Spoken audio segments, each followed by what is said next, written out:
স্বাগতম বন্ধুরা।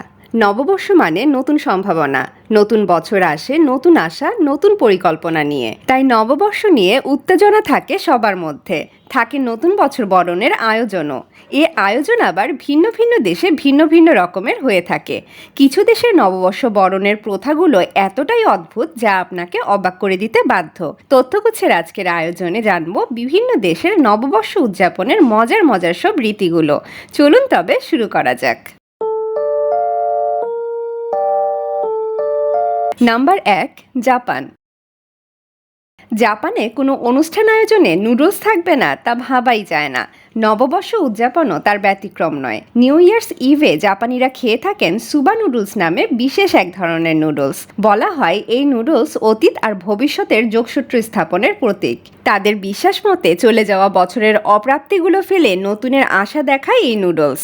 জাপানের বৌদ্ধ মন্দিরগুলোতে নববর্ষ উদযাপন করা হয় 108টি ঘণ্টা বাজানোর মাধ্যমে। এই আচারটির নাম জোয়া নাকেন। বৌদ্ধ মতে মানুষের পার্থিব ইচ্ছা অথবা পাপ নাকি 108টি। এর প্রতিফলন ঘটে ঘণ্টা বাজানোতে। এরা বিশ্বাস করে এর মাধ্যমে দূর হয় ফেলে আসা বছরের সব পঙ্কিলতা। Number 2, Spain. স্পেনের নববর্ষ উদযাপনের রীতিটি বেশ মজার। 31শে ডিসেম্বর রাতে স্প্যানিশরা তৈরি থাকে 12টি সবুজ আঙ্গুর নিয়ে। 12টা বাজার ঘণ্টা পড়ার সাথে সাথে স্প্যানিশরা আঙুর খাওয়া শুরু করে। প্রতিবার ঘণ্টা পড়ার সাথে একটি করে আঙুর খেতে চেষ্টা করে এরা। তারা বিশ্বাস করে যদি 12টা ঘণ্টার সাথে কেউ 12টা আঙুর খেয়ে নিতে পারে তবে তার জন্য নতুন বছর বয়ে আনবে সুখ আর সমৃদ্ধি। বিংশ শতকের শুরুর দিকে স্পেনে শুরু হয় এই রীতি। এই রীতির কারণে নববর্ষের সময় স্পেনে আঙুরের বেচাকেনা বেশ বেড়ে যায়। Number 3, Colombia. কখনো কাউকে পার্টিতে খালি সুটকেস নিয়ে যেতে শুনেছেন?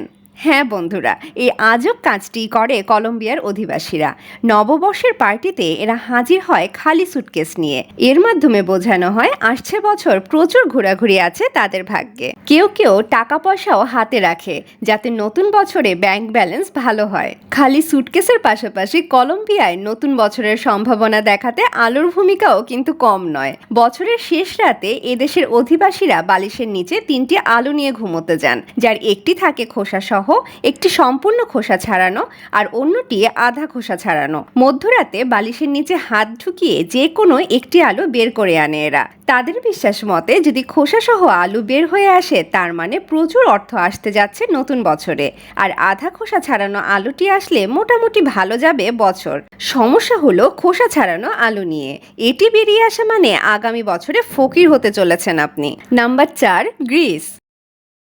নতুন বছরের সকালে যদি আপনার বাবা মা আপনার মাথায় পেঁয়াজ দিয়ে বাড়ি দিয়ে ঘুম ভাঙায় কেমন লাগবে বলুন তো? নিশ্চয়ই খুব খারাপ। গ্রিসের অধিবাসীরা ঠিক এই কাজটিই করেন। গ্রিসে পেঁয়াজের মতো দেখতে এক প্রকার বিষাক্ত উদ্ভিদ জন্মায়। গ্রিসে যাকে বলা হয় স্কুইল বা সি অনিয়ন। মূল সহ এ উদ্ভিদ তুলে ফেললেও এতে নতুন পাতা গজায়। তাই এটি গ্রিসবাসীর কাছে নতুন করে বাঁচার প্রতীক। বছরের শেষ দিনে দরজায় এই স্কুইল ঝুলিয়ে রাখে গ্রিসের মানুষেরা, আর পরদিন সকালে সেটি দিয়েই আঘাত করে সন্তানকে জাগিয়ে তোলার কাজটিও সেরে ফেলেন এরা। Number 5, Denmark. প্রচণ্ড রাগ হলে অনেকে হাতের কাছে যাই পায় তাই ছুঁড়ে মারেন। রাগে কাচের থালা বাসন ভাঙা তো অন্যরকম এক অনুভূতি এনে দেয়।